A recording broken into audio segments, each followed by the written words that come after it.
Good evening, ladies and gentlemen. Good evening. This is an introductory video to the new series that I am going to be doing. Hopefully, I'll have the first video out by the end of the week. I'm looking into the stories and the cases of three missing persons, and I'm starting with a black man named Travelle Martin.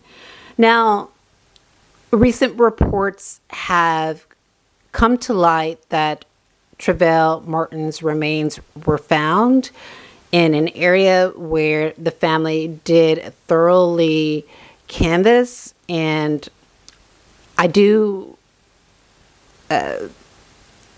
anticipate to hear that the family of Travelle Martin is pleased to know that his remains have been found. Howsoever, I'm still hearing that there's still questions about what happened.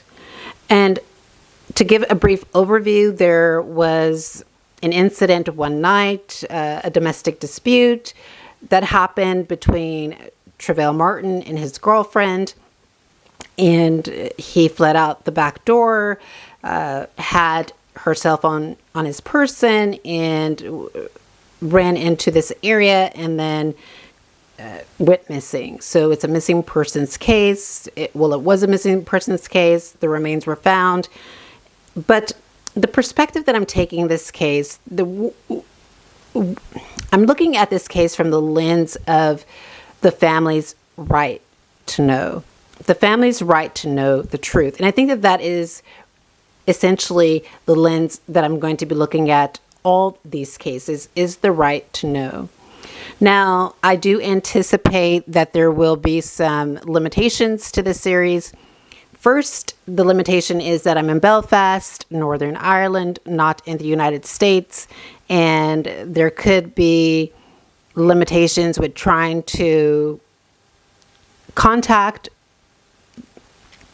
the family members or interested persons and getting their perspectives, and the interference that could bring. I do anticipate that there may be some kind of interference from either authorities or interference from people online attempting to drive a wedge between the Croom family and myself. Now, why do I say that? Well, that is something that often happens, right? And so what I do anticipate is for there to be, while I'm trying to reach out, for there to be a smear campaign about me, my history, and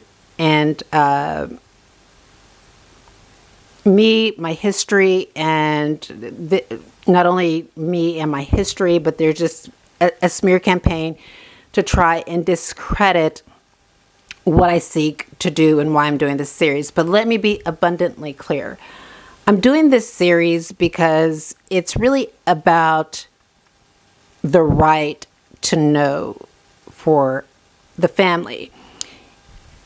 There may be an argument coming from opposition and those who are conducting opposition research to say, well, Quianna, you said that you were for the victims and you always stand in solidarity with victims. Why aren't you standing in solidarity with the girlfriend in this case? I'm not taking a position in this case at all. The position that I'm taking is from the family's right to know. So I'm not taking this girlfriend's side because we haven't heard much about her and her story, and not necessarily taking the side of Travelle Martin. I'm looking at this through the lens of Travelle Martin's family and their journey toward truth and their right to truth. As we know, in international law, families can be seen as victims as well. And they have a right to know the truth. When a family member is missing, they have a right to know exactly what happened. And that is going to be the lens that I am looking through this series. Now, when I did Mimicking McCarthyism, that series was a 21-part series, and it was based loosely on Larry Tye's book Demagogue, right? And the argument that I made was that there was a new, there was like a new formation of McCarthyism happening in Belfast. Howsoever, this series is going to be done a little bit differently. It's only going to be 9 episodes. And I'm going to reiterate, I'm going to be looking at it through the lens of the family's right to know and examining crime in media and how certain people are framed in the media. So whether they're framed as folk devil or whether they're framed under the halo effect, that is what I'm going to be looking into. Now, I suspect one of my theories is that the reason why there has not been national attention on this case is because of the way in which the media is framing Travelle Martin. For example, I'm looking online, and then there is these labels that have been placed, negative labels that have been placed upon Travelle Martin, which his family strongly disputes. And we need to uncover why the media did that and why they placed the labels on him and not any other person. According to the family, I think the stories, the information that I'm getting from the family just by looking at their social media feeds and then watching videos is that this does appear to be a character assassination upon Travelle Martin. And we need to understand exactly what happened. We need to understand like the nuances of the relationship that he had with his ex-girlfriend and why there has been radio silence from her in this particular situation, and where the authorities went wrong in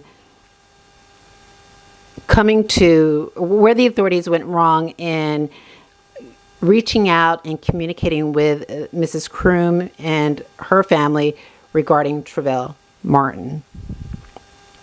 Now, going back to the folk deviling of Travelle Martin and why that is possibly the reason why his case has not been investigated, or maybe the reason why she hasn't received any legal representation, maybe be the reason why NGOs and human rights organizations have not reached out to her in support of this case is deeply concerning, because what this does is it creates a precedent that just because someone has done something in their past, that past dictates how we treat them in the present, and that past dictates how we treat them in the future.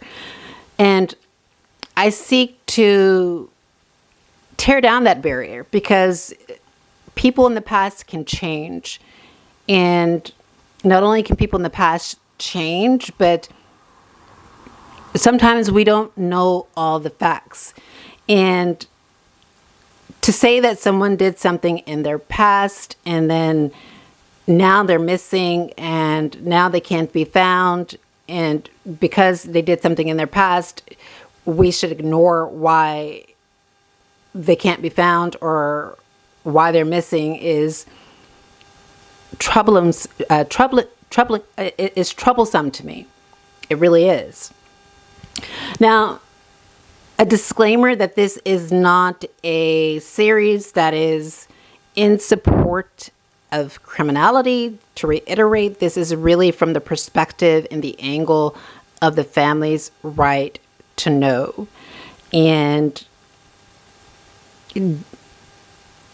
that period of time where the family was reaching out to authorities, not getting the answers that they were seeking, not getting the responses from the authorities, not being treated as a victim or a person who, not being treated as a person who is respected and treated as a person who the authorities felt deserved to know the right to truth or deserved a proper investigation is what I seek to uncover. Now, I will tell you this series is not a smear campaign. Not we, but myself. I don't seek to smear anybody or malign anybody. To reiterate, this is going to be a series about the right to know. In the past, I have followed Mrs. Croom and followed her story very closely. I am going to attempt to reach out to Mrs. Croom to get more information about what she has experienced. I know she's been very vocal on her Facebook page about her experience and sharing with us her emotional journey of trying to deal with the absence of her son, and then later learning that her son's remains have been found. So I will try and reach out to Mrs. Croom. It is my understanding that there are community activists in her city that are close to her and that have been helping her to find Travelle Martin and have been pushing her story up the best way that they can. So I will try and reach out to those community activists as well. Again, I anticipate that the first episode of this series is going to be uploaded sometime at the end of this week. I'm collecting information. To reiterate, if you are Mrs. Croom and you see this video, you can contact me on my YouTube channel, which is at Real Quianna Canada. That's Quianna. Last name is Canada. Also, you can contact me on Facebook. I'm following you on Facebook, so you should be able to see me on Facebook. I am uploading this video tomorrow, so I will tag you in this video. You can feel free to contact me and share with me what you've been through and what you feel comfortable sharing with me, or you don't have to share anything with me at all. If there are community activists in Mrs. Croom's neighborhood and you want to contact me, I have an open door online policy, so you can contact me and share any information that you seek to share with me. I'm open to receiving that information and hearing your perspective as well. And perhaps if there is a way in which we can do it, we can meet on Google Meet or Zoom or something and hold a conversation about that, and then we can upload that as well to my YouTube channel and as well as yours, the conversation that we're having. So look forward to getting more information, understanding this journey and understanding exactly what happened, and we'll talk to you guys very soon. Bye-bye.